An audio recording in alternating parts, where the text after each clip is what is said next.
आप 5 साल विधायक रहे, 2 काम बताओ जो आपकी उपलब्धि है, 2 बड़े काम। अब तो इस तालाब का पानी बदल दो, यहाँ कमल के फूल कुमलाने लगे हैं, गाते गाते लोग चिल्लाने लगे हैं। नहीं, रालोद में आपका किससे विवाद था जो पार्टी छोड़नी पड़ी? आपका जिक्र तो मुलायम सिंह जी कर रहे थे। चौधरी साहब तो इतना भरोसा करते थे कि हर सारा संगठन हमसे पूछ करके वो बनाते थे। जब मैं चुनाव लड़ रहा था तो शाहिद मंजूर जी ये कहते थे कि ये तो मेरी छपरोली है। 5 साल होते होते ऐसा क्या हुआ कि 2022 में आप रिपीट?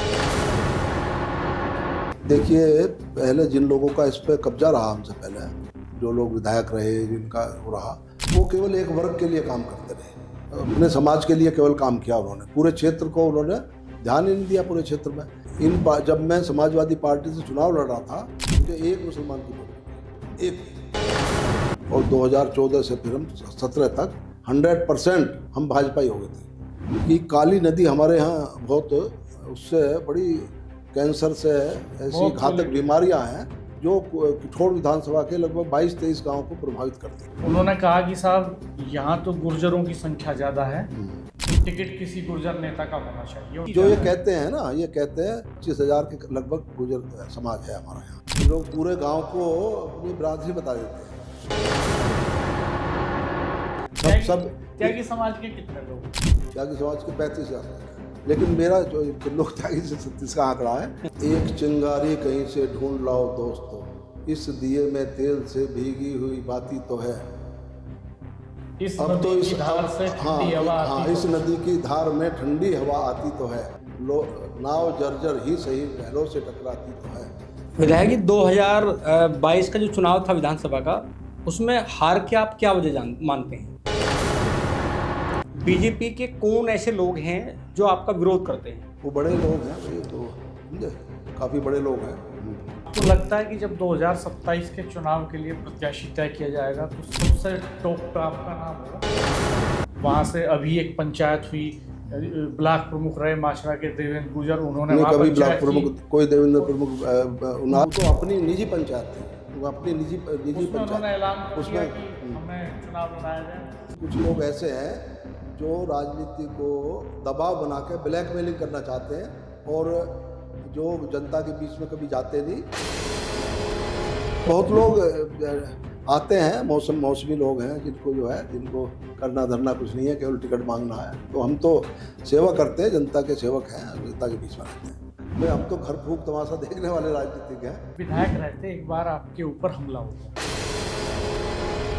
गाड़ी पे गोलियां चली आपकी, पुलिस भी गई, क्या मामला था? जो वर्तमान विधायक हैं, इसके आसपास से आप देख लो चल के कि तमाम उन्हीं की टीम मिलेगी जो उल्टे सीधे काम करते हैं, 2 नंबर के काम करते हैं। अब वो तो कहीं ना कहीं ये सोचेगा कि ये आदमी इसको हटाओ अपने रास्ते से। दोस्तों नमस्कार, आज के पॉडकास्ट में हम बात करेंगे एक खास मेहमान से जिन्होंने विधानसभा के 5 चुनाव लड़े और करियर के शुरुआती फेज में लगातार संघर्ष, जेल यात्राएं और आंदोलन, धरना प्रदर्शन, इस सब में लगे रहे और पहली बार विधानसभा में एंट्री होती है 2017 के चुनाव में और मेरठ की किठौर विधानसभा सीट से। हमारे साथ मौजूद हैं सत्यवीर त्यागी जी। आपका बहुत बहुत स्वागत है हमारे इस पॉडकास्ट पे। सर, आपका भी बहुत बहुत धन्यवाद, आपने मुझे यहाँ बुलाया।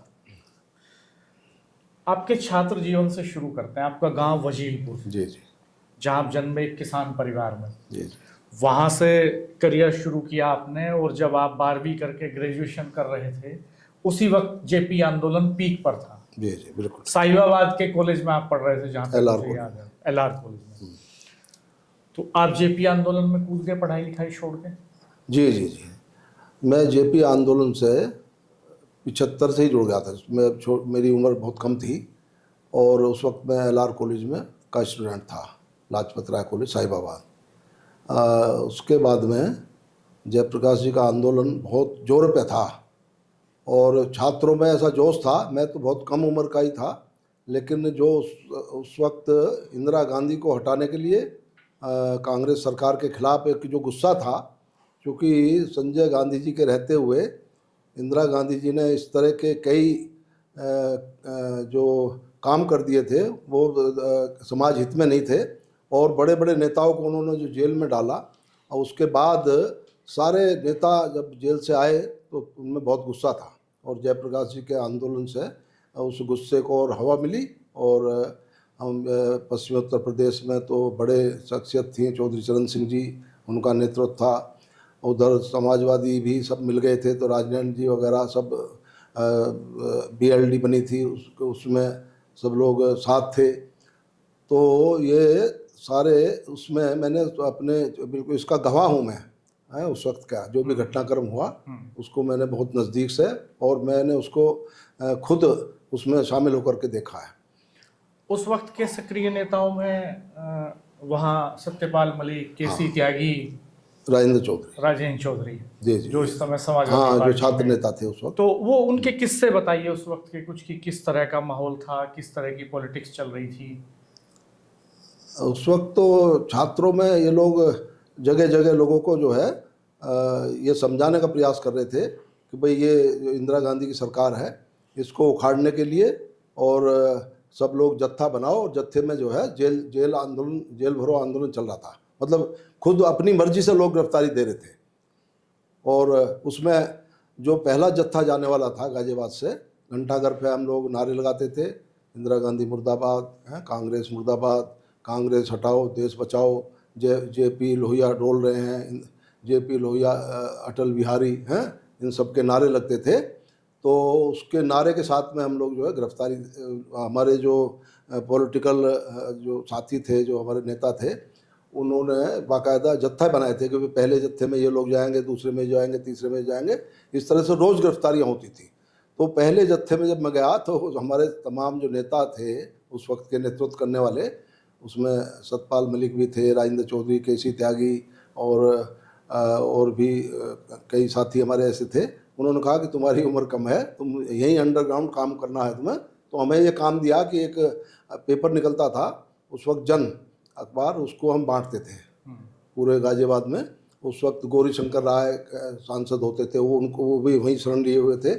और यहाँ तक कि दुष्यंत कुमार जो गज़लकार थे, उन्होंने बड़ी इमरजेंसी में जो गज़लें लिखी थी, वो भी बीच में आकर के कुछ दिन के लिए अपने एक रिश्तेदारी में गाजियाबाद आकर के। दुष्यंत जी साहब की मुलाकात? हाँ, बस मेरी केसी त्यागी जी के साथ मुलाकात हुई, और वो बस मरणासन थे तभी उसका जो उसी समय वो अपनी उनकी जो गज़लें थी उनसे हम जो इमरजेंसी में उन्होंने लिखी, ख़ास तौर से इंदिरा सरकार को उखाड़ने के लिए, हैं, अब तो इस तालाब का पानी बदल दो, यहाँ कमल के फूल कुमलाने लगे हैं, गाते गाते लोग चिल्लाने लगे हैं। ये इस तरह के जो उनके होते, उनसे हम लोगों का काफ़ी हमारे उसमें जीवन पे असर पड़ा। और हम एक तरह की हमारा जो उस वक्त की जो गतिविधियाँ थी, हम जयप्रकाश जी के आंदोलन से प्रभावित होकर के सारे छात्र नेता उसमें कूदे थे। उसमें उस वक्त चौधरी चरण सिंह जी से हम बहुत प्रभावित थे कि उनके कर्म क्षेत्र में हम लोग यहाँ बचपन से ही राजनीति में आ गए थे। दुष्यंत ने और क्या लिखा? कुछ गज़लें आपको याद पड़ रही हो, थोड़ा बताइए। एक चिंगारी कहीं से ढूंढ लाओ दोस्तों, इस दिए में तेल से भीगी हुई बाती तो है। इस अब तो इस धार से ठंडी हवा आती तो इस नदी की धार में ठंडी हवा आती तो है, नाव जर्जर ही सही लहरों से टकराती तो है। और एक है उनका कि इस तालाब का, अब तो इस तालाब का पानी बदल दो, यहाँ कमल के फूल कुमलाने लगे हैं, गाते गाते लोग चिल्लाने लगे हैं। तो इस तरह की कई, एक पत्थर जोरों से उछालो यारो, तो तबीयत से उछालो यारो, हाँ, कौन कहता आसमां में सुराग नहीं हो सकता। ऐसे उसके शब्द जो थे, रिपीट कर दीजिए। हाँ हाँ, एक पत्थर तो तबीयत से उछालो यारो, कौन कहता है आसमां में सुराग नहीं हो सकता, एक पत्थर तो तबीयत से उछालो यारो। तो आप जेल जाने से उस समय बच गए, चूंकि आपको जिम्मेदारियां दी गई कि आपकी उम्र कम है। हाँ, उस समय आपसे कहा गया कि उम्र कम है तो आप बाहर के काम देखिए। हाँ, मतलब और अखबार बांट रहे थे आप, पंपलेट बांट रहे थे। तो इसके बाद फिर आप स्कूल कॉलेज छोड़ के परमानेंट और सीधे राजनीति में उतर आए? हाँ ऐसा नहीं था। ऐसा हुआ कि एमएमएच कॉलेज में मेरा फाइनल का पेपर था, बीए फाइनल का, जी। और बीए फाइनल का एक ही पेपर मेरा रह गया था, क्योंकि सेमेस्टर सिस्टम था और लास्ट में जो है वो पेपर हमें ज़रूर वो करना था। बीए तब 2 साल की होती थी। हाँ, बीए 2 साल, 4 सेमेस्टर होते थे, 2 साल की बीए होती थी। तो उसी में हमारे वारंट थे, क्योंकि हम उसमें गिरफ्तारी वाले में हमारा तो वारंट थे। पुलिस ने एमएमएच कॉलेज को घेर लिया था। आप एग्जाम दे रहे थे, हाँ, पुलिस ने हाँ। एमएमएच कॉलेज घेर हाँ हाँ, जो कॉलेज में हम एग्ज़ाम देने गए तो कॉलेज को घेर लिया। तो हम जो है बिना उसके जब एक उसमें कोने में बैठे रहे, उसके बाद में जब पुलिस को पता लगा कि वो है नहीं यहाँ, तब हम निकले। तो उसी में हमारा वो पेपर जो है रह गया था, मतलब वो पेपर फिर हम दे आपका नहीं पाए। BA वो कंप्लीट नहीं हुआ। नहीं हुआ। हाँ, वो पीड़ा मुझे अभी तक भी है कि उसमें हमें ये कीमत चुकानी पड़ी। हाँ, तो इसलिए मैं आपका हलफनामा देख रहा था, तो उसमें हाँ। एजुकेशन 12वीं लिखी हाँ, हुई जी थी। जी। और खैर, तो इसका मलाल आपको है हाँ, कि बिल्कुल। आप हायर स्टडीज कंप्लीट नहीं हाँ, कर नहीं सके। कर पाए। जी।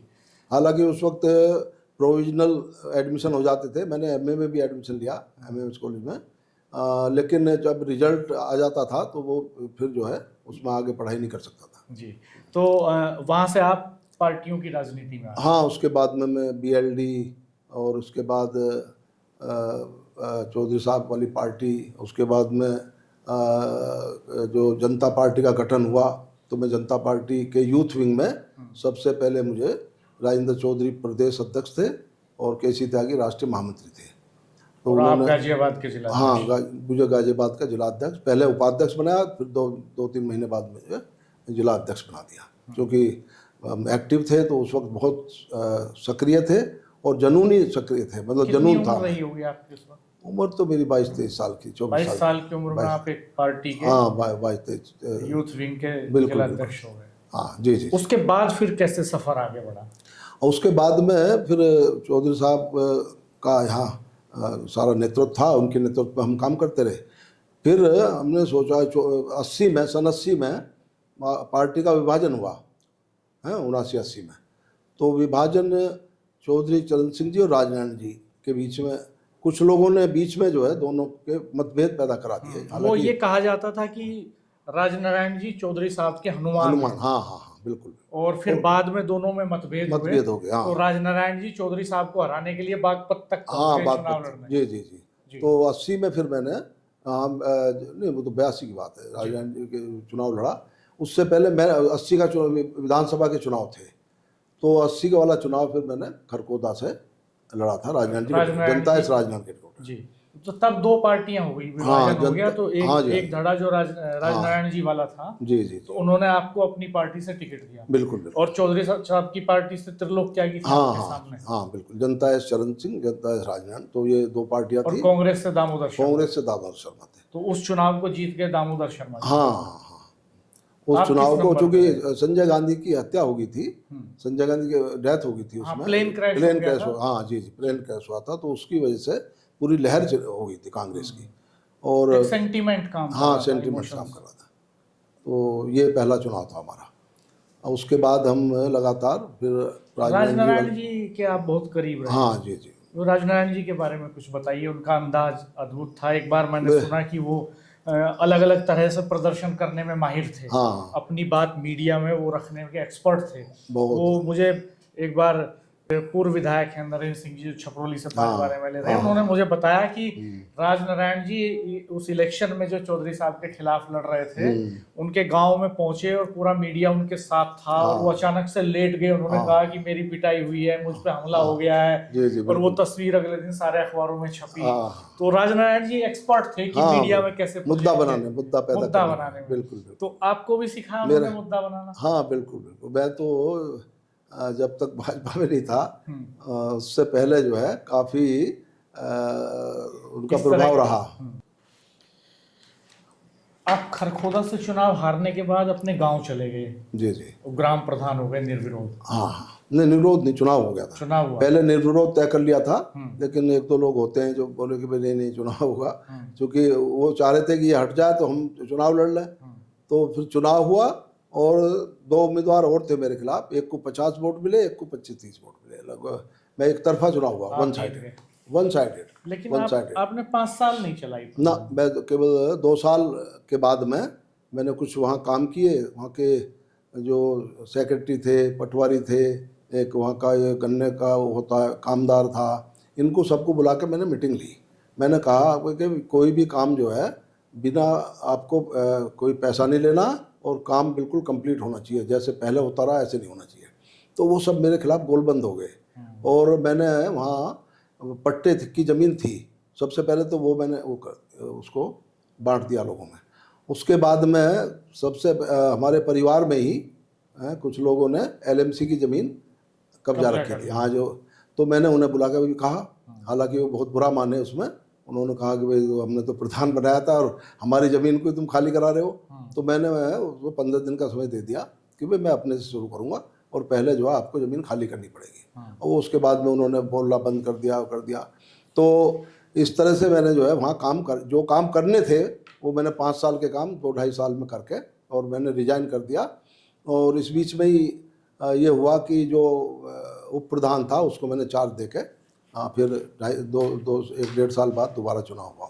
तब आपने सोचा था कि कभी विधानसभा जाने का मौका मिल सकता है? वहाँ नहीं, मैं तो संघर्ष में ये था कि सेवा करनी थी, समाज के लिए काम करना था। समाज जो किसान की राजनीति हम लोग करते थे, तो किसानों के मुद्दों को लेकर के हम आए दिन धरना प्रदर्शन और यहाँ तक भी एक धारा 144 जेल जाना, ये सब जो है संगठन की राजनीति करना, ये सब हम इससे करते करते उसके बाद फिर आप खरखोदा दूसरा चुनाव लड़ते? हाँ, मैं खरखोदा जो है 2000, फिर हम जब राजनारायण जी की डेथ हो गई थी तो फिर सजपा तो राजनारायण जी के समय में बन गई थी। उसमें चंद्रशेखर जी का नेतृत्व था, वो नेता थे और राजनारायण जी भी उसमें थे और मुलायम सिंह जी सब उसी में थे। तो हमने पदयात्रा की, लगभग 200-250 किलोमीटर हम फरा से और दिल्ली तक जो है चंद्रशेखर जी की पदयात्रा में रहे, क्योंकि हमें कुछ इस तरह का शौक था कि जो संघर्ष कर रहा है, जो आदमी देश की लड़ाई लड़ रहा है, समाज के लिए कुछ कर रहा है, तो उसका साथ देना चाहिए। तो हमने चंद्रशेखर जी के साथ पदयात्रा की। उसके बाद सपा और सजपा अलग अलग हो गई, तो हम सपा वाले धड़े में चले गए। तो सपा से आपने चुनाव लड़ा? हाँ, सपा से हमने चुनाव लड़ा। हाँ जी, हाँ जी। ये दूसरा चुनाव था? ये दूसरा चुनाव था। सजपा से नहीं लड़े आप उस समय? ना, सजपा से चुनाव नहीं लड़ा, सपा से फिर आप चुनाव लड़े। तो ये किस ईयर की बात है? ये 2002 की बात है। 2002 में और 19,500 वोट के करीब मुझे मिला था वहाँ जी। और उस वक्त केवल सपा में काम करना एकदम आप समझ लीजिए कि धारा के विपरीत राजनीति कर रहे थे। संगठन नहीं था। हाँ, संगठन नहीं था। इस इलाके में नहीं, वहाँ मुस्लिम और यादव का वोट मिलता था, वो था नहीं। हमारे यहाँ यादव बिल्कुल नहीं था, ना के बराबर। और मुस्लिम हाजी याकूब खुद चुनाव लड़ रहे थे, तो सारा मुस्लिम उस पर चले गए थे। हाँ, वो बसपा से साथ था जब। तो कौन एमएलए बना था उस वक्त? हाजी याकूब। एक बार हाजी याकूब जीते थे और एक बार लखीराम नागर जीते थे। 2 चुनाव वहाँ से हमने लड़े थे। और इसके बाद फिर कहाँ पहुँचे? एक बार मुझे 19,500 वोट मिला, उसके बाद मुझे 25,000 वोट मिला समाजवादी पार्टी से। सपा से आप 2 बार लड़े? हाँ, नहीं, लोकदल से। एक तो आरएलडी। अच्छा, अगला चुनाव में आरएलडी में। हाँ, जब हमारा टिकट काट दिया तो खुद मुलायम सिंह जी ने ये पूछा था कि भाई मेरे से ये बात त्रिलोक त्यागी ने बताई, हालांकि मेरा उसका 36 का आंकड़ा है, लेकिन वो चले गए थे उसमें लोकदल छोड़ के सपा में, और मैं आ गया था आरएलडी में। तो कोई मीटिंग हुई थी पश्चिम उत्तर प्रदेश की, समीक्षा चुनाव के बाद। तो उन्होंने त्रिलोक त्यागी ने जो मुझे बताया, वो कि आपका जिक्र तो मुलायम सिंह जी कर रहे थे। वो तो ये कह रहे थे कि सतवीर त्यागी ने कैसे पार्टी छोड़ी। वो तो यार वो तो हमारा आजीवन सदस्य था और पत्रिका निकलती थी एक इनकी समाजवादी बुलेटिन, तो उसको भी हमने उठा। 50,000 की ट्रस्टी मेंबर था मैं उसमें, जो राजनारायण जी के नाम का ट्रस्ट बना था उसमें। तो फिर उन्होंने ये कहा, कुछ लोगों ने, एक दो ने, जी रामचंद्र दास जी के रिश्तेदार थे और वो जो है अपने उनके बरादरी की वजह से वो उनकी बजाय टिकट देने के उसको क्या नाम, जो जिलाध्यक्ष थे उस वक्त अपने उदयवीर गुजर को टिकट रामचंद्र दास जी की वजह से। तो रामचंद्र दास जी को उन्होंने काफ़ी बताते हैं लोग बात कि ये कहा कि भाई आपको पहचान नहीं है कार्यकर्ताओं की, तो अब कुछ बातें और भी थी, त्रिलोक लेकिन त्यागी से क्यों 36 का आंकड़ा है आपका? तो त्रिलोक त्यागी से 36 का आंकड़ा कोई ऐसा तो नहीं है, राजनीति की वो है। वो हमारा वो जब वो छात्रों की राजनीति करता था तो मैंने उनको चुनाव लड़वाया जनरल सेक्रेटरी का, फिर अध्यक्ष का चुनाव लड़वाया।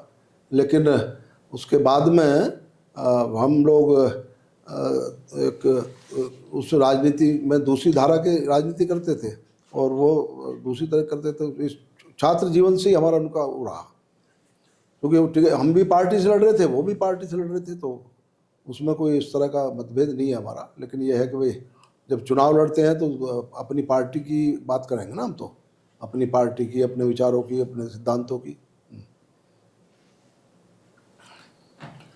आपने किठौर से आरएलडी से भी चुनाव लड़ा, जी। उस वक्त क्या समीकरण थे? आरएलडी से जब मैंने पहला चुनाव लड़ा, मैंने पहले खरकोदा लड़ा। जी, खरकोदा 2007 में। हाँ, 2007 में, जिसमें मुझे 25,000 वोट मिला। और उसमें आपको पता होगा दूसरे लोग जो लड़ रहे थे, तो हाँ, जो भी मैंने चुनाव लड़ा, एक चुनाव को छोड़कर 1980 वाले को, मेरा चुनाव हमेशा तिकोना रहा।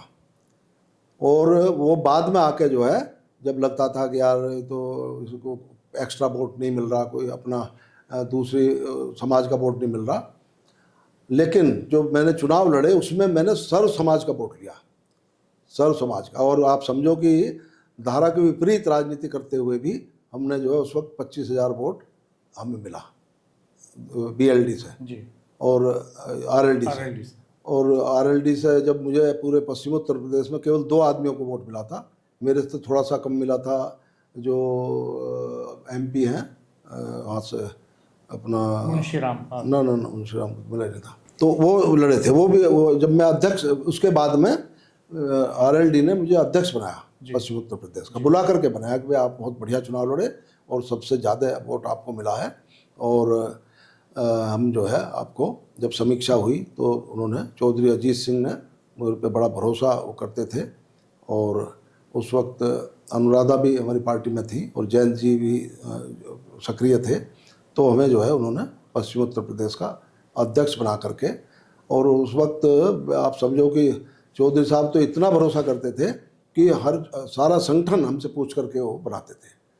और पूरी उसमें जो है हम, पश्चिम उत्तर प्रदेश बड़ा क्षेत्र था ये, खासतौर से रामपुर, बरेली, इधर मुरादाबाद, उधर आगरा, उधर मथुरा, तो हमने बड़ा उसमें काम किया। और चौधरी साहब का बड़ा हम पे आशीर्वाद रहता था उनका बहुत। लेकिन आपने पॉलिटिक्स शुरू की समाजवादी बैकग्राउंड से। हाँ। जेपी आंदोलन में आप रहे, राजनारायण जी के साथ रहे, चंद्रशेखर जी की सजपा में रहे, आप समाजवादी पार्टी में रहे, और फिर 2017 बै में भी रहा मैं, बै में, लोकदल बै में, लोकदल बहुगुणा में भी रहे। बहुगुणा, हाँ, जो एयर बै हो गया था, तो उसका मैं राष्ट्रीय महामंत्री रहा, युवा का। जी, पहले मंत्री रहा, फिर राष्ट्रीय महामंत्री। जी, और फिर आप राइट विंग में आ गए, हाँ, भारतीय जनता पार्टी में। हाँ। तो दरअसल ये हृदय परिवर्तन कैसे हुआ? ये हृदय परिवर्तन इसलिए हुआ कि ये सारी पार्टियां जो है एक वर्ग को खुश करने के लिए काम कर रही थी। और जब मैं समाजवादी पार्टी से चुनाव लड़ रहा था, मुझे एक मुसलमान की वोट नहीं मिली, एक भी, जबकि हमने इनका इतना काम किया। उस वक्त जो है संजय डालमिया राज्यसभा के सांसद थे और वो क्षेत्र गाजियाबाद से वो थे, हमारा कुछ क्षेत्र हिस्सा गाजियाबाद पड़ता था। ये जो गांव थे ना, ये अपने किठौड़ रोड के मुस्लिमों के 1-2 गुजरों के गांव थे, तो वहाँ हमने लगभग 20-25 लाख रुपया उस वक्त लगवाया है। वहाँ खरंजे रास्ते नहीं थे जाने के लोगों को। और ये जो है मुस्लिम समाज के लोग ये कहते थे, जब मैं जाता था इनके बीच में, अरे त्यागी जी आपका तो बड़ा हम पे एहसान है और पूरी ज़िंदगी नहीं भूलेंगे, और आप तो अगर जूतियाँ भी, हमारी खाल की भी जूती बना के पहने तो भी जो है आपका एहसान नहीं भूल पाएंगे। और जिस दिन चुनाव था, हम और लखीराम जी चुनाव लड़ रहे थे, मैं आपको एक बड़ी रहस्यमय बात बता रहा हूँ। तो वो जो एक वहाँ का एक मौलाना था सरावनी आरिफपुर का, उसको लखीराम जी बोले कि ये मुझे भी आश्वासन दे रखा है इसने, और मेरे से भी कुछ इसने आर्थिक मदद ली है, और आपने तो ना कर दिया।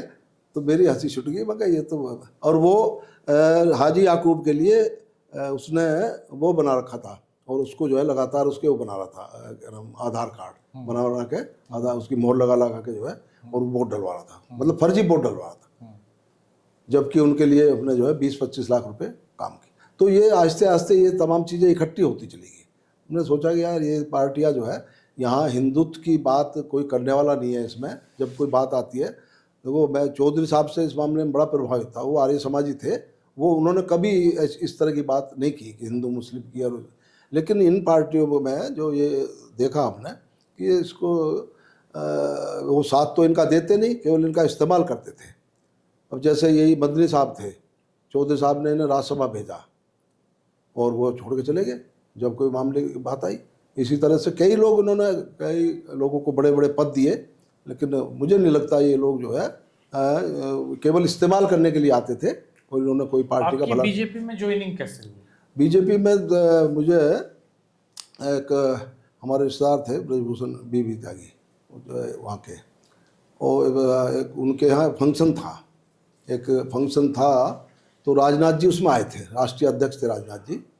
तो मेरा परिचय हुआ, राजनाथ जी ने कहा कि भाई मैं उस वक्त BLD का RLD का अध्यक्ष था पश्चिम उत्तर प्रदेश का। उन्होंने कहाँ हो? मैं कहा जी मैं हूँ RLD की राजनीति कर रहा हूँ।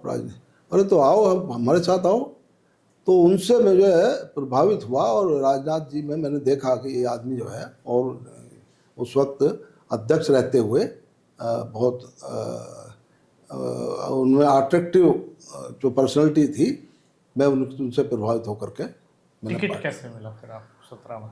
टिकट में भी मेरी राजनाथ जी के उसमें आए थे हम, तो कई लोगों ने मदद की उसमें, संघ ने भी हमारी मदद की, राजनाथ जी ने की, कई संघ के कई पदाधिकारी थे, उन्होंने मदद लेकिन की। 17 का चुनाव तो और लगभग 10 नहीं, हम 2014 में आए ना, 2014 में हम भाजपा में आए, तो हम MP का टिकट भी मांग सकते थे। उस वक्त तो दूर दूर तक दिखाई नहीं देता था क्योंकि, लेकिन हमने MP का टिकट नहीं मांगा। हमने कहा कि संघर्ष करके और अपने काम के बलबूते पे हम टिकट मांगेंगे, और 2014 से फिर हम 17 तक 100% हम भाजपा ही हो गए थे, और हमने पूरी तरह से अपने को जो है भाजपा में, हाँ बिल्कुल बदल दिया। और हमने नहीं, हमारा स्वभाव रहा ये राणा जी कि जहाँ हम रहते हैं वहाँ 100% ईमानदारी से और 100% काम करते हैं उस मिशन के लिए, और हम जनूनी राजनीतिक हैं। और हम प्रभावित हुए भाजपा की विचारधारा से। नरेंद्र मोदी जी के नेतृत्व में उस वक्त नरेंद्र मोदी जी का उदय हो रहा था, लग रहा था कि भाई हाँ नरेंद्र मोदी जी जो है सरकार बनने का लग रहा था उस वक्त, क्योंकि हमने भांप लिया कि अंडर करंट है, जनता जो है अब बदल रही है। जनता इस वक्त जो है भाजपा की सरकार बनाने के लिए बिल्कुल, और नरेंद्र मोदी जी का नेतृत्व हो ही गया था, सब लोगों ने तय कर दिया था।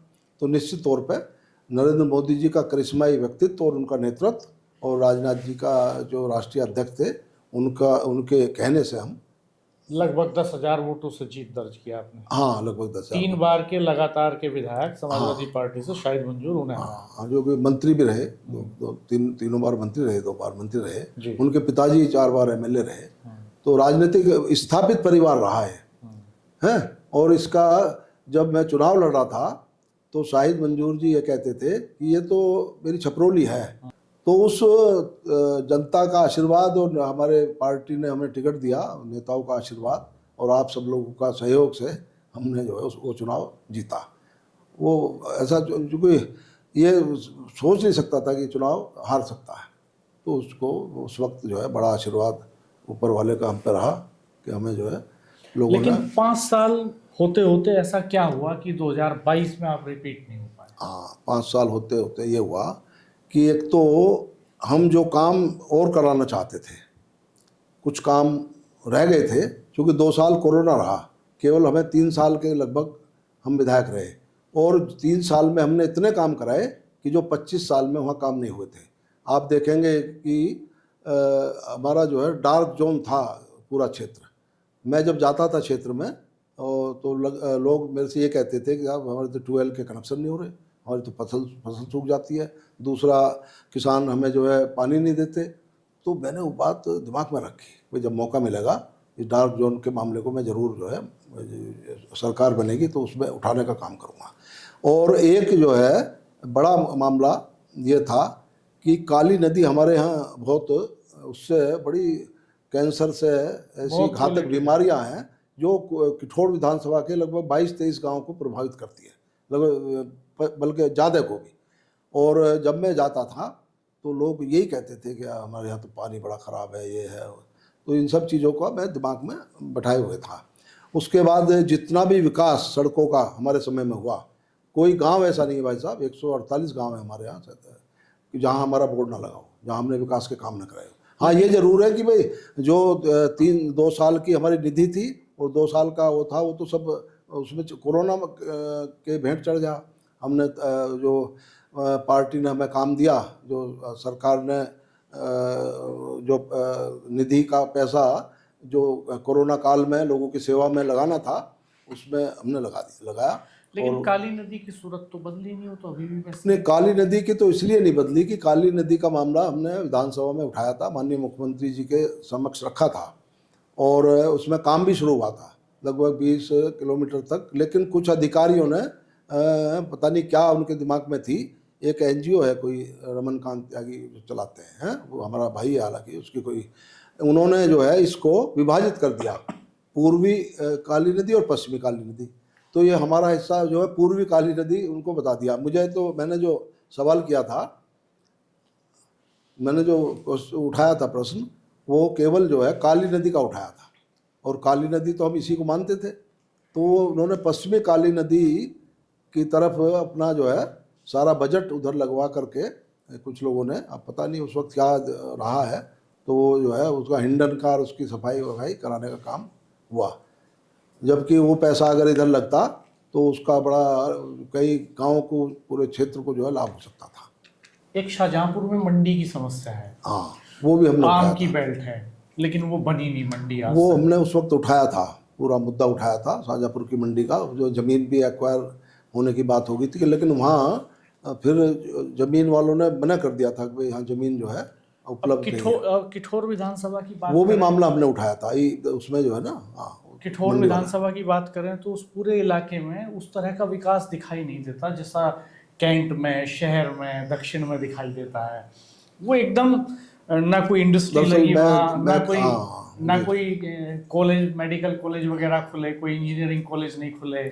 हाँ, क्यों वही- पिछड़ गया किठौर, आपको क्या लगता उसी है? विषय पे मैं आ रहा हूँ। देखिए, पहले जिन लोगों का इस पे कब्जा रहा हमसे पहले, जो लोग विधायक रहे, जिनका वो रहा, वो केवल एक वर्ग के लिए काम करते रहे। उसी एक एक अपने समाज के लिए केवल काम किया उन्होंने, पूरे क्षेत्र को उन्होंने ध्यान ही नहीं दिया। पूरे क्षेत्र में जो रास्ते बिल्कुल जर्जर हो गए थे, वो केवल हमारे अपने अपने समय में उनको बनवाने का काम किया। उनको उन बड़ी बड़ी सड़कें जैसे खरखोदा से और भट्टीपुरा तक का मार्ग है, ये लगभग 35 करोड़ रुपए में, 35.5 करोड़ रुपया इसमें लगा था। तो इसको हमने इसमें इंटरेस्ट लेकर हमें ऐसे करना का काम किया। और जो 5 करोड़ रुपया हमें मिला था माननीय मुख्यमंत्री जी के, मुख्यमंत्री की योजना थी विकास योजना, तो उसको भी हमने क्षेत्र में जो है विकास कराने का काम सभी जगह किया, जहाँ जो उपेक्षित थे, जहाँ नहीं हो सकता था। और इसका एक कारण ये रहा कि इसको जो है यहाँ मैंने तहसील बनाने का भी मामला उठाया था, क्योंकि हमारा जो है किठौर की और यहाँ की हमारे पूरे तीनों ब्लॉकों की जो तहसील है, आधी तहसील हमारी मेरठ में है और एक मावाने में है। तो हमारा 2 जगह जो बंटवारा हो गया है पूरी इस विधानसभा का, लोग बाग बड़े परेशान रहते थे। हमने ये भी उठाया था तहसील बनाने का, ये एक तहसील जो है, तो तहसील के लिए ज़मीन उस वक्त जहाँ थी वो नंगलामल में, नंगलामल एक वो है जो शंकर आश्रम, जहाँ हमने 50, जहाँ शुगर मिल हाँ भी हाँ है, शुगर मिल है, गाँव में। तो वहाँ कुछ ज़मीन है 60-70 बीघा, उस पर अभी कोई छोटा मोटा विवाद भी चल रहा है। तो वो उस ज़मीन पे वहाँ के जो तत्कालीन डीएम थे, उन्होंने प्रस्ताव भी भेजा था, लेकिन वो पता नहीं किसके कारण से रुका, वो पेंडिंग रह गया था। अभी एक सम्मेलन हुआ किठौर में, जी जी, गुर्जर सम्मेलन। हाँ, उन्होंने कहा कि साहब यहाँ तो गुर्जरों की संख्या ज़्यादा है, तो टिकट किसी गुर्जर नेता का होना चाहिए। उन्होंने हवाला भी दिया कि यहाँ मैं से आपको- रामदयाल, प्रभुदयाल ये रहे हैं। देखो, वो गांव भी गिना रहे थे कि 42 गांव गुर्जरों नहीं, के वो हैं। किठौर था, उस वक्त किठौर विधानसभा थी, जी उस वक्त किठौर विधानसभा थी। जी और खरखोदा विधानसभा से तो केवल जयपाल सिंह रहे हैं, जी। और यहाँ जो है जयपाल सिंह से पहले किठोर से मुस्लिम। प्रभुदयाल और रामदयाल विधायक रहे। हाँ, तो ये दो पहले बट अलग अलग थी ना। जी। किठोर अलग थी, जब और खरखोदा अलग। खरखोदा अलग थी। जी। ये दोनों जब एक हुई हैं, जी। उसके बाद में 25 साल से, बदल गई आपकी। हाँ जी जी जी, उसके बाद में। और तो ये संख्या किसकी जो ये ज्यादा है? कहते हैं ना, ये कहते हैं 25,000 या 25,000 के लगभग गुजर समाज है हमारा यहाँ। जी। और उसमें भी जो है ये क्या करते हैं कुछ लोग पूरे गांव को अपनी बिरादरी बता देते हैं, समझे। और जो जो आदमी टिकट मांगने वाले हैं वो अपने को जो है बढ़ा चढ़ा के, उसमें मैं भी थोड़ा बहुत बढ़ा चढ़ा के बताता हूँ। सब त्यागी समाज के कितने लोग होंगे? त्यागी समाज के 35,000 वोट हैं। तो आपका मान सबसे ज्यादा नंबर किसका है? सबसे ज्यादा वोटर कौन? नहीं, सबसे ज़्यादा तो मुस्लिम वोटर हैं। अच्छा। हाँ, दूसरे 1,40,000 वोटर है। दूसरे नंबर पे? दूसरे नंबर पे दलित है, SC है, तो सारा मिलकर SC। जी। और तीसरे नंबर पे त्यागी है। और चौथे नंबर पे गुजर है। तो आपके गुजर और ठाकुर बराबर है। आपके हिसाब से दावा आपका ही बनता है 2027 में? नहीं, दावा तो आपने RLD से भी चुनाव लड़ाए, आप एक बार विधायक भी रहे, दावा चुनाव भी तो लड़ा पार्टी जिसको लड़ाएगी उसका ही बनता है। लेकिन मैं समीकरण बता रहा हूँ, मैं आपको गिनवा सकता हूँ। जो जिन गाँव में 50-150 वोट है उनको पूरा गांव मान लेते हैं लोग अपनी बिरादरी का। जिनमें 200 वोट है, जिनमें 300-400 वोट है, 500 वोट है, या जो मिक्स है जिसमें, और तो हम जो है ये भूल जाते हैं कि हाँ OBC बहुत है उन गाँव में, उनमें SC बहुत है, उनमें दूसरी जातियाँ बहुत हैं। तो उनको सबको जोड़ना उस तरह से तो अपने को धोखा देना है। जो लोग राजनीति कर रहे हैं उनको सच्चाई जरूर जानकारी होनी चाहिए। और जहाँ तक गुजर समाज की बात है, मुझे गुजर समाज ने, मैं उनका एहसान मंद हूँ कि 90% वोट दिया है मुझे। और वो किसी नेता के कहने से नहीं दिया, वो जो है पार्टी को वोट दिया, पार्टी को मोदी योगी को वोट दिया, मोदी जी के नेतृत्व को वोट दिया, और राष्ट्रवादी कौम है इसलिए उन्होंने जो है उसको वोट दिया है, ऐसा नहीं है। और हमें हर समाज का वोट मिला, हमें जाटों का वोट मिला, जाट का भी हमें उस वक्त भी वोट मिला। भाई हमें 60-70% वोट जब मिला जब RLD उनको लड़ा रही थी, सपा के साथ थी। आपको लगता है कि जब 2027 के चुनाव के लिए प्रत्याशी तय किया जाएगा तो सबसे टॉप पे आपका नाम होगा?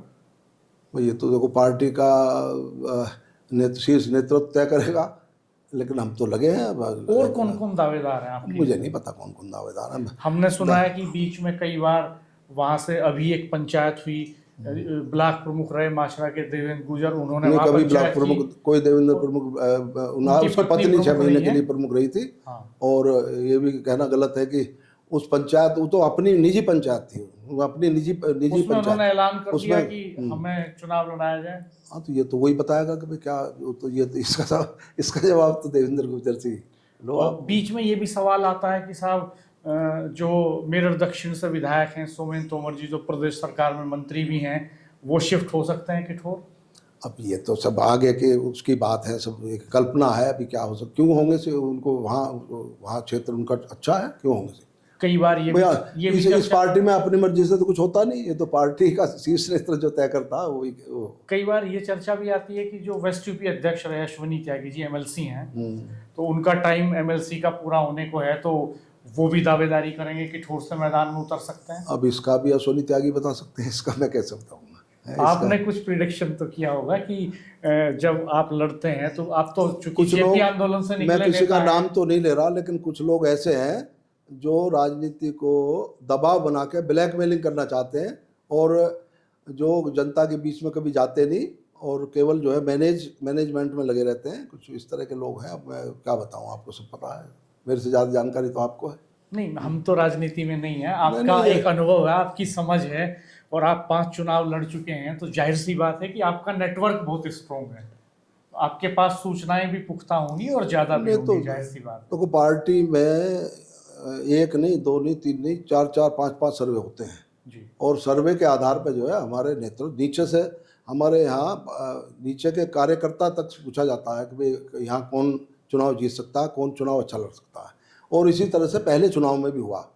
जहाँ तक क्षेत्र की बात है, तो मैं तो रोज़ 3, 4, 5, 6 गाँव में लगातार, आप मेरा फेसबुक ID देख लो, मेरा देख लो, मैं तो लगातार जनता के बीच में रहता हूँ। लेकिन कई बार ये होता है ना, जैसे ये कहा जाता है कि साहब पिछली बार क्या हुआ, एक उदाहरण दूं, मैं नाम नहीं लूँगा किसी का, जो कि राजनीति में नाम, एक नेता टिकट मांग रहे थे, और वो जो है दिल्ली की परिक्रमा, मतलब कहीं वो घूम रहे होंगे अपने, और हम जनता में क्षेत्र में थे। तो एक पूर्व प्रधान थे, उन्होंने मेरे से कहा, यार त्यागी जी आप यहाँ घूमते रहते हैं लोगों के बीच में, और वहाँ तो टिकट दूसरे का हो रहा हो, तो दफ्तर ढूंढता फिर रहा, तो कार्यालय के लिए मेरे से पूछने आया था कि भाई कार्यालय की जगह बताओ। जी। कहा भाई जो होगा कोई बात नहीं, जिसका होगा हम तो उसके साथ हैं, पार्टी के साथ हैं, जो पार्टी का फैसला होगा।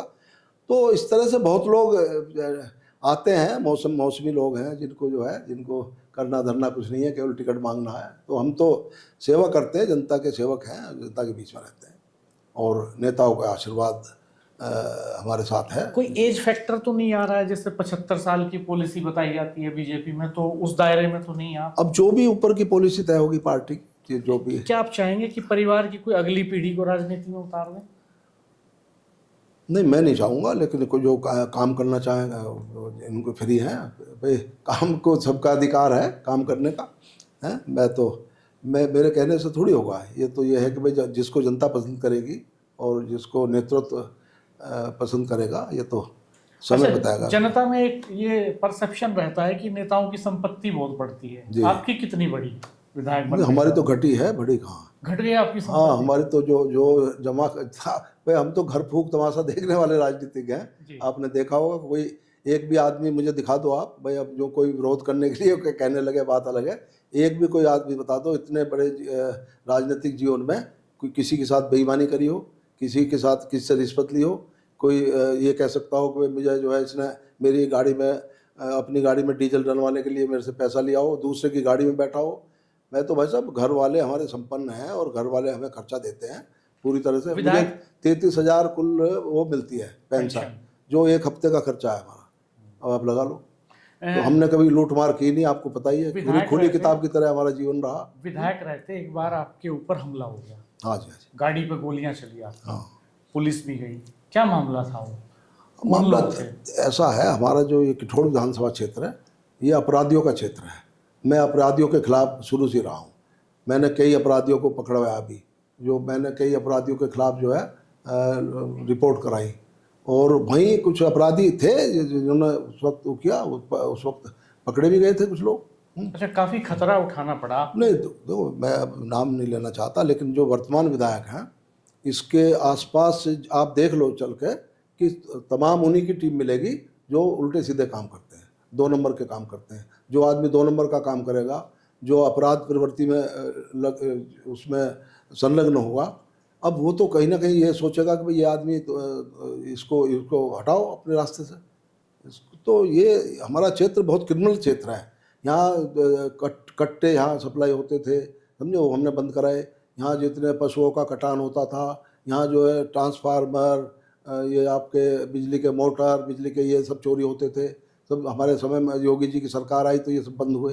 तो ये तो योगी जी का दहशत है, योगी जी का डंडा इतना मजबूत है कि ये लोग अब सिर नहीं उठा रहे। लेकिन ये सोतीगंज का जो वो था बाजार, पूरा यहाँ पूरे पश्चिम उत्तर प्रदेश के वाहन यहाँ कटते थे, अब ये बंद हुए। योगी जी की सरकार आई तो बंद हुए। हम विधायक रहे तो हमने ये कई मामले उठाए विधानसभा में। राजने जैसे गांव का एक बड़ा हिस्ट्री सीटर था, जो 1 लाख का इनामी बदमाश था, उस पर मुंगेर तक के जो है पिस्टल रखता था, वो हमने पकड़वाया, हमने उसकी शिकायत की। तो दुश्मनी तो है, राजनीतिक प्रतिद्वंद्विता तो है। अब हम तो सीधे साधे आदमी हैं, लेकिन हमसे कौन दुश्मनी मानता है ये तो नहीं कह सकते ना हम। एक बार आपकी गाड़ी का एक्सीडेंट भी हुआ, एक ट्रक वाला था जो बताया गया कि शराब के नशे में था और गाड़ी में टक्कर मार दी। हाँ, उसने टक्कर मार के जो है, हाँ, वो चला गया। मैंने रिपोर्ट दर्ज कराई कि भाई इस तरह से कई जगह हमले हुए हम पे। लोग बाग घेरते हैं, देर रात तक जिस दिन हम रहते हैं तो खतरा रहता है, लेकिन है भाई, लोगों का साथ है, विश्वास है, और हमें ऊपर वाले पर भरोसा है। लगातार लोगों के बीच में रहते हैं। जितना मैं क्षेत्र में रहता हूँ, मैं दावे के साथ कह सकता हूँ कि कोई नेता बता दो आप, कोई लोगों के बीच में रहता हो हमारे विधानसभा में। हमें समय देने के लिए बहुत शुक्रिया। आपने हमारे सारे सवालों का बेबाकी से जवाब दिया, बहुत धन्यवाद आपका इसके लिए। आप विधायक जी, 2022 का जो चुनाव था विधानसभा का, उसमें हार के आप क्या वजह मानते हैं? 2022 के चुनाव में खास तौर से किठौड़ विधानसभा क्षेत्र में जो अधिकारी थे, उन्होंने जो फर्जी वोट थी वो रोक नहीं पाए, और लगभग 20,000 वोट फर्जी पड़ा। और जब हमारा उस वक्त का जो मैं नाम नहीं लेना चाहता, जो प्रशासन था, उसमें कुछ लोग ऐसे थे जो सपा माइंडेड थे और ये प्रचार कर रहे थे लगातार कि सपा की सरकार आ रही है और भाई इस बार जो है शाहिद मंजूर मंत्री बनेंगे। निश्चित तौर पर इसका भी असर लोगों के दिमाग में बैठा। 17 से 22 तक आप विधायक रहे, तो आपने क्या देखा नहीं कि वोटर लिस्ट किस किस की बन रही है, कितने फर्जी वोटर लिस्ट बन गई? नहीं, 17 से 22 तक जब हम विधायक रहे तो ये हम 3 महीने का समय पार्टी देती है, उसमें मैं व्यक्तिगत तौर पे जिस जगह गया मैंने ज़रूर अपनी जो लिस्ट हमने बनवाई, उनको इन्होंने जो उस वक्त के अधिकारी थे उन्होंने वो चढ़ाए नहीं वोट जो हमने अपने वोट बनवाए और जो हमने कटवाने के लिए देते वो कटवाए नहीं। उस वक्त का जो प्रशासन के कुछ लोग थे, उसमें मैं नाम नहीं लेना चाहता, वो सपा से मिले हुए थे, खास तौर से शाहिद मंजूर ने मैनेज कर रखा था उन्हें। बीजेपी के कौन ऐसे लोग हैं जो आपका विरोध करते हैं? अब नाम मैं क्यों बताऊं उनका, चूँकि वो उनका बिगड़ता तो कुछ है नहीं, तो इसलिए वो तो और तरक्की होती है कई लोगों की तो वो बड़े लोग हैं भाई, तो समझे, काफ़ी बड़े लोग हैं। 1975 के दौर में जब आप LRM डिग्री कॉलेज में पढ़ते थे, तो वो क्या वजह थी कि आप अपनी डिग्री पूरी नहीं कर पाए? उसका कारण ये था कि जयप्रकाश जी का आंदोलन बहुत चरम पे था और जयप्रकाश जी के आंदोलन में हम उम्र कम होने के बावजूद भी हम वहाँ के तत्कालीन छात्र नेताओं के साथ हम राजनीति करते थे, चौधरी चरण सिंह जी से प्रभावित होकर के, और हम अपने पश्चिम उत्तर प्रदेश के छात्र नेता थे, इनके साथ लग के राजनीति करते थे। और मैंने 3 सेमेस्टर BA के कंप्लीट हो गए थे हमारे, 3 सेमेस्टर, केवल एक पर्चा रह गया था, एक पेपर रह गया था।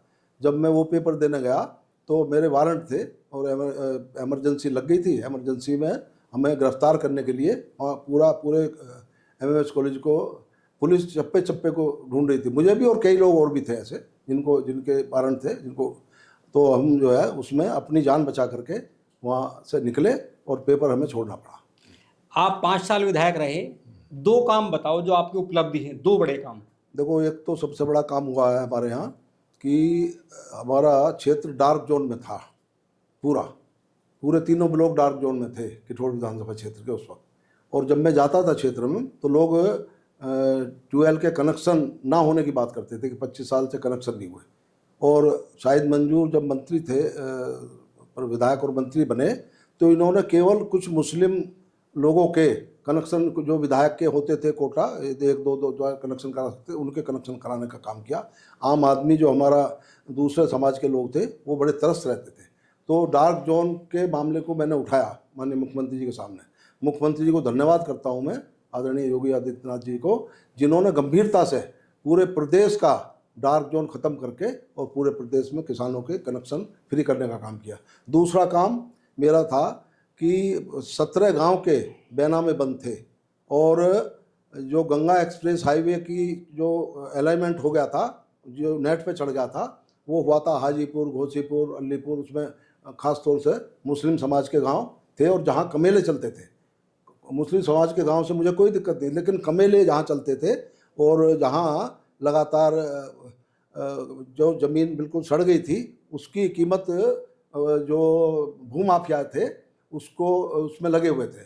उन भूमाफियाओं को मैं समझ गया और उन लोगों ने बताया, जो लोग आंदोलन चला रहे थे, जो बेचारे धरना प्रदर्शन कर रहे थे कि भाई हमारे तो 17 महीने से बेनामे बंद है और हमें तो पैसा कहीं कोई दे नहीं रहा, ना कोई लोन मिल रहा, ना कुछ हो रहा, तो हम भूखे मर रहे हैं। तब मैं, ये बात है कोरोना काल की, कोरोना काल में कुछ लोग 2 बसें भर करके हमारे क्षेत्र के लोग आए। मैं कोरोना से उस वक्त 2027 में कहाँ से चुनाव लड़ोगे? एक सेकंड इसको बता दूँ मैं, पहले इस बात को कंप्लीट कर दूँ। तो वो पहले हमारे पूर्व सांसद राजेंद्र अग्रवाल जी के पास गए, दोनों बस के लोग। पूर्व सांसद जी ने कहा कि भाई तुम्हारे तो विधायक वो है सतवीर त्यागी, वो करेगा, वहाँ जाओ, तो दिल्ली का काम मुझे बताओ। तो वहाँ लोगों ने गुस्से में आकर के फिर मुझे यहाँ मेरे पास आए। मैंने कहा कभी मैं चलता हूँ, और ठीक है, सांसद जी ने कहा तो बिल्कुल मैं चलूँगा आपके साथ में। और मैं बधाई देता हूँ माननीय योगी आदित्यनाथ जी को, कोरोना काल में उन्होंने हमारे किसानों को जब मैं लेकर के गया, उन्होंने हमारी बात गंभीरतापूर्वक सुनी और निश्चित तौर पे ये जो गंगा एक्सप्रेस वे जा रहा था वो बिजौली से होता हुआ निकालने का काम किया। उन्होंने तभी अवस्थी को बुला करके कहा कि भाई त्यागी जी जो आए हैं इन किसानों की बात सुनो और इनका मसला हल करो। 2027 में किस विधानसभा से चुनाव लड़ोगे? अब 2027 में जहाँ पार्टी लड़ाएगी लड़ेंगे, नहीं लड़ाएगी तो फिर सेवा करेंगे। किस पार्टी का चुनाव लड़ोगे? नहीं, भाजपा। देखो पार्टी वार्टी तो हम इसमें शर्मा जी एक बात समझ लो, मैं जिस पार्टी में मैं रहा उस पार्टी ने मुझे, जब मैंने पार्टी छोड़ी तो मुझे याद किया, ये कहा कि वो कैसे पार्टी छोड़ गया। मैंने अपनी शर्तों पे पार्टी छोड़ी। मैं अकेला ऐसा कार्यकर्ता हूँ जिसके लिए आप पूछ लेना जयंत जी से, आप पूछ लेना, गवाह हैं कई लोग अभी भी, गिरीश हैं वहाँ, गिरीश चौधरी उसमें RLD में है और दूसरे कुलदीप वगैरह हैं। मुझे जब मैं राजनाथ जी से मिलने का समय मैंने लिया तो वहाँ मुंशीराम भी थे, तो मुंशीराम जी का टिकट हो नहीं पा रहा था, तो इन्होंने तुरंत वहाँ खबर कर दी RLD ऑफिस में, सतवीर त्यागी जी यहाँ घूम रहे हैं, ये इनका पता करो क्या। तो मैंने अपना जैसे एक दो बार तो फ़ोन सुना, लेकिन फिर मैंने अपना मोबाइल बंद कर दिया, क्योंकि अगले दिन मुझे ज्वाइन करनी थी। रात को 11 बजे फ़ोन आया कि भाई आपको अगले दिन ज्वाइन करनी है।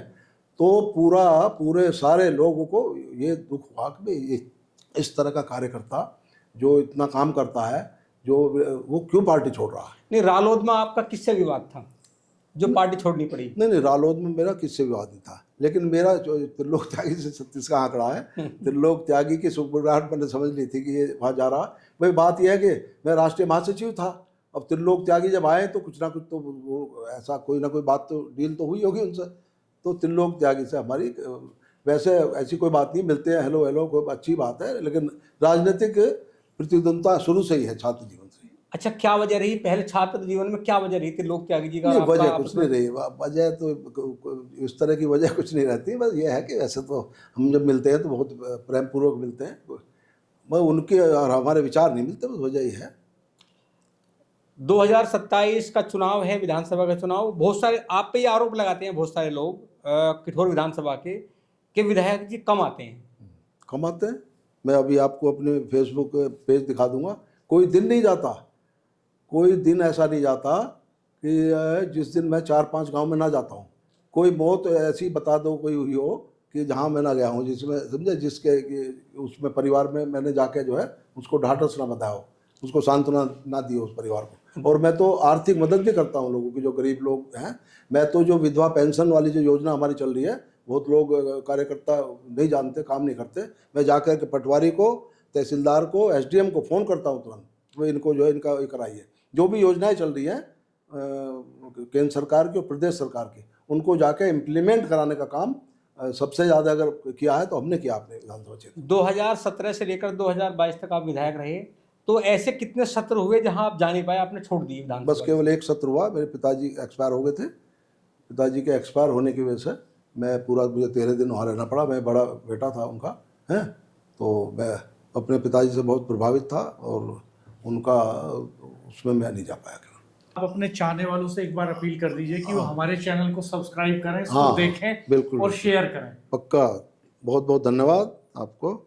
मैं अपने सारे साथियों से, समर्थकों से और किठौर विधानसभा क्षेत्र के और पश्चिम उत्तर प्रदेश के तमाम साथियों से ये अपील करता हूँ, ये निवेदन करता हूँ कि आप चैनल को सब्सक्राइब करें और इनसे जुड़ें। निश्चित तौर पर आपको चमत्कारिक खबरें इनके माध्यम से मिलेंगी और इनको मैं अपनी तरफ से भी बहुत बहुत बधाई और इनका धन्यवाद करता हूं कि मुझे आपने अवसर दिया और आपने जो ये चैनल शुरू किया है, निश्चित तौर पर ये पूरे पश्चिम उत्तर प्रदेश का पहले नंबर का चैनल होकर के ये अपनी प्रतिभा को जो है यहाँ इसकी हाजिरी दर्ज कराने का काम करेगा। बहुत बहुत शुक्रिया आपका। हम फिर हाजिर होंगे दोस्तों एक नए पॉडकास्ट में, एक नए मेहमान के साथ, और ग्राउंड रिपोर्ट्स भी करेंगे। हमारे चैनल को देखते रहिए, सब्सक्राइब कीजिए, बेल आइकन प्रेस कर दीजिएगा, नोटिफिकेशंस ऑन कर दीजिएगा। धन्यवाद, नमस्कार।